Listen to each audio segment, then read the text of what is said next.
नेवादा रेगिस्तान में अमेरिका के सबसे बड़े रहस्यों में से एक छिपा हुआ है, एरिया 51, जो दुनिया के सबसे उन्नत जासूसी कार्यक्रमों का परीक्षण स्थल है। CIA, परमाणु ऊर्जा आयोग और अन्य सरकारी विभागों ने 1955 से इस स्थल का उपयोग अति गुप्त परमाणु परीक्षणों, ड्रोन परीक्षणों और जासूसी विमानों के परीक्षण के लिए किया है, जो बिना ईंधन भरे 3000 मील तक ध्वनि की गति से 3 गुना अधिक गति से उड़ान भर सकते हैं। ये स्थल इतना गुप्त है कि CIA ने 2013 तक इसके अस्तित्व को स्वीकार तक नहीं किया था।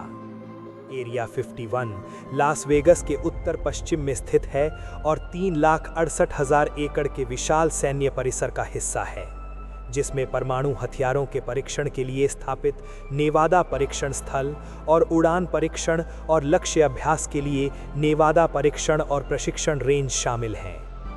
ऊपर का हवाई क्षेत्र प्रतिबंधित है और बेस में अनाधिकृत आगंतुकों का प्रवेश सख्त वर्जित है, जिससे कई तरह की साजिश की थ्योरीज को बल मिलता है। आखिर अमेरिका इन चेतावनी संकेतों, सशस्त्र गार्डों और इलेक्ट्रॉनिक निगरानी के पीछे क्या छुपा रहा है?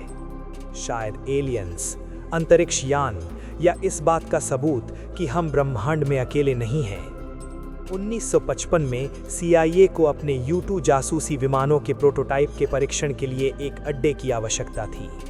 जासूस एक दूरस्थ क्षेत्र चाहते थे जहां हवाई मार्ग से आसानी से पहुंचा जा सके और जहां साल भर मौसम सुहाना रहे। इसमें बड़ी संख्या में लोगों के रहने की व्यवस्था होनी चाहिए, ईंधन स्टोरेज सुविधाएं होनी चाहिए, वायुसेना के किसी प्रतिष्ठान के निकट होना चाहिए और कम से कम 8000 फीट लंबा रनवे होना चाहिए।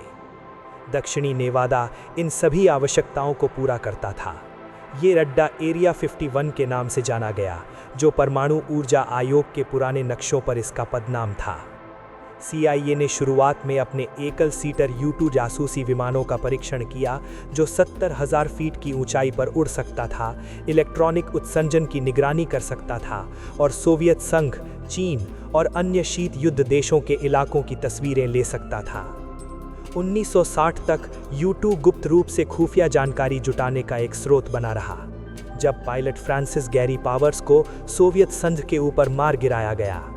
पावर्स को बाद में सोवियत जासूस रुडोल्फ एबेल के बदले अमेरिका को लौटा दिया गया, जिसकी कहानी स्टीवन स्पीलबर्ग की फिल्म ब्रिज ऑफ स्पाइस में दिखाई गई है।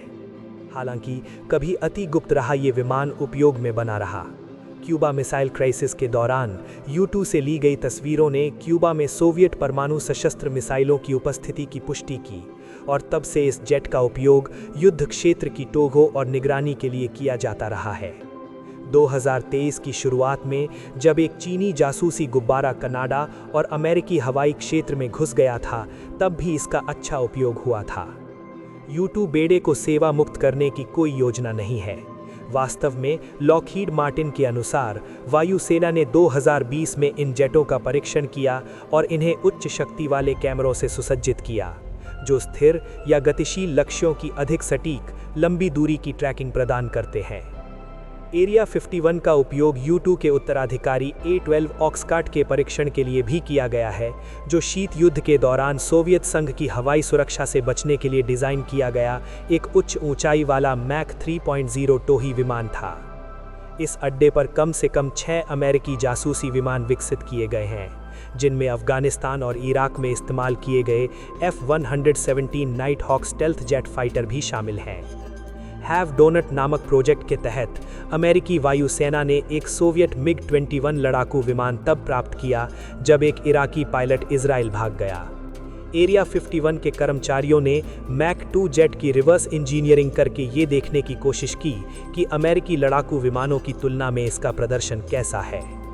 ये बेस आज भी अमेरिकी वायुसेना का प्रशिक्षण और परीक्षण स्थल के रूप में इस्तेमाल होता है, जहां अनुमानित 1500 कर्मचारी कार्यरत हैं।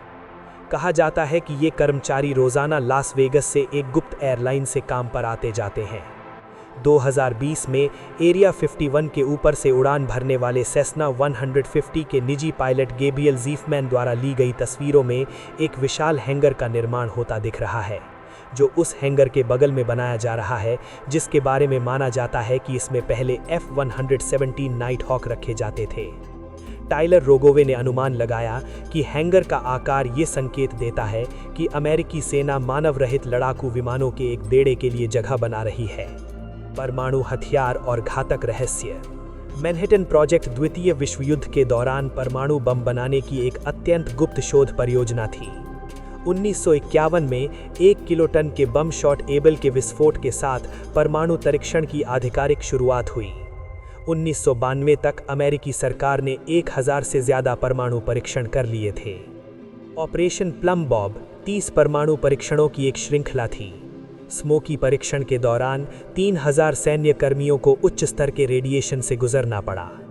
रेडिएशन रिसाव एरिया 51 में परीक्षण करना एक जोखिम भरा काम था।